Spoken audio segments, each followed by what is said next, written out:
You know, most of us have multiple notebooks and notes and books and things like that in front of us. Can you hold up what you've been referring to in answering our questions? Is there anything on it? That letterhead that says United States Senate. That's impressive. Hey guys, how are you? So I've been watching the Amy Coney Barrett confirmation hearings, and they are an absolute circus. I do believe she's now my spirit animal. She has style, she has grace, she's intelligent, she's well-spoken, and her level of intelligence is so far and high beyond everyone that's questioning her. She is talking circles around a lot of these people, and they don't even realize what's happening. So she started with her opening statement, and it was pretty beautiful. She talked about the importance of the rule of law and how personal preference do not go into account when you're judging a case, and how every case that you're working on in that moment is the most important case in the world. She gave this analogy. She said, you know, every time I make a ruling or I make a judgment, the person I'm making a judgment for or against, I imagine that person is my child, and I ask myself, would I still make this judgment? And that is how dedicated to the rule of law that this individual is. On the Democrat side, I actually read something really interesting, and after watching the hearings, I would agree with this. So they know that this is pretty much a done deal. The Senate is run by the Republicans. She is going to get confirmed. That's not a question. This is basically loss for the Democrat. So basically this whole thing is a campaign charade for them. That's why they're going after healthcare so much. They know they can't really go after her religion or her kids too hard because that would look too bad on them. So they're really pushing healthcare, and one of their strategies was to put Kamala Harris front and center on the healthcare, and they did, and she had a few questions. But to me, it's really funny to put Kamala Harris front and center on healthcare because nobody has been a bigger flip-flopper when it comes to healthcare than Kamala Harris. She said she wanted Medicare for all, and then she said she didn't want Medicare for all. She said Obamacare was going to go away, and then she said it wasn't going to go away. She said you could keep your private insurance, and then she said you couldn't keep your private insurance. No one has been as back and forth as Kamala Harris, but that's not the point of this. I just wanted to highlight that really quickly. But let's look into some of the greatest moments by Democrats in the confirmation hearings. This is an embarrassment, if you ask me, but go ahead and watch. As part of my responsibility as a member of this committee, and indeed all of the committees on which I sit, to ensure the fitness of nominees for a lifetime appointment to the federal bench or to any of the other positions for any of the committees on which they appear, I ask each nominee these two questions, and I will ask them of you.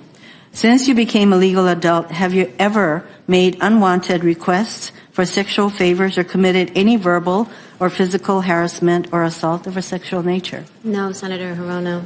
So Brown v. Board of Education, as we know, that holds that the 14th Amendment prohibits states from segregating schools on the basis of race. So is that precedent? Yes. That can't be overruled? Well, that is precedent. And as I think I said in that same article, it's super precedent. People consider it to be on that very small list of things that are so widely established and agreed upon by everyone.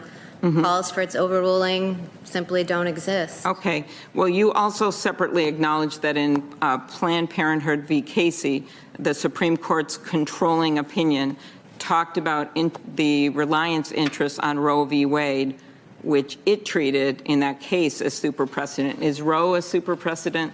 How would you define super precedent? I might have thought someday I'd be sitting in that chair. I'm not. I'm up here, so I'm asking you. Okay, well, people use super precedent differently. Okay. The way that it's used in the scholarship and the way that I was using it in the article that you're reading from was to define cases that are so well settled that no political actors and no people seriously push for their overruling. And I'm answering a lot of questions about Roe, which I think indicates that Roe doesn't fall in that category. And scholars across the spectrum say that doesn't mean that Roe should be overruled. But descriptively, it does mean that it's not a case that everyone has accepted and doesn't call for its overruling. I don't Okay, think so here's what's interesting to me. You said that Brown is, and I know my time is running out, is a super precedent. That's something the Supreme Court has not even said, but you have said that. So if you say that, why won't you say that about Roe v. Wade, a case that the court's controlling opinion in that Planned Parenthood v. Casey case has described as a super precedent? That's what I'm trying to figure out. Well, Senator, I can just give you the same answer that I just did. I'm using a term in that article that is from the scholarly literature. It's actually one that was developed by scholars who are, certainly not conservative scholars, who take a more progressive approach to the Constitution. And again, as Richard Fallon from Harvard said, Roe is not a super precedent because calls for its overruling have never ceased, but that doesn't mean that Roe should be overruled. It just means that it doesn't fall on the small handful of cases like Marbury versus Madison and Brown versus the board that no one questions anymore. We have some very awkward 180s from colleagues that we've been talking about here on our side, and I'll tell you 3 of them right here. It's not just the platform to do with money. A thank you. What you want to do. So how are people going about doing it? What is the scheme here? I'm going to ask you some questions that if you had told me 5 years ago that would be questions asked at a Supreme Court nomination hearing, I would have thought they wouldn't be possible. But unfortunately, I think they're necessary to ask you. And I hope that you'll give me direct answers. The first one, you've already spoken towards issues of racism and how you deplore it. But I want to just ask you very simply, and I imagine you'll give me a very short, resolute answer. But you condemn white supremacy, correct? Yes. Thank you. I'm glad to see that you said that. I wish our president would say that so resolutely and unequivocally as well. But we are at a time that Americans are literally fearful because their president cannot do that in the resolute manner in which you did. I'm sorry that question had to even be asked. Speaking of circuses, I think they're actually building one next door. So if you hear obnoxious power tools, that's what's happening. But hopefully it's not too loud. But you saw White House in the middle there. He didn't even ask a question. He just did a show and tell presentation. He just showed Amy all of the signs and charts that he made. He didn't ask one question. I thought this was a confirmation hearing. And then I don't know if you noticed the last part when Cory Booker was asking his ridiculous question. Right before Amy answered it, she looked to her back like that. The reason she did that is because her kids were sitting back there, and he's asking her what her stance on white supremacy is. She has 2 black children that she adopted. Again, one of the worst white supremacists I've ever seen, one of them.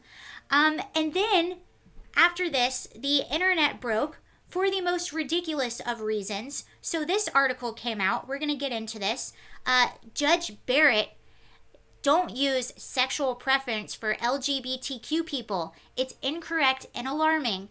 Amy Coney Barrett graduated from law school first in her class. She's 48 and came of the age with the LGBTQ rights movement. She should have known better because she used the term preference. So when Hirano was questioning her, I showed you a bit of Hirano, but I didn't show you the entire questioning.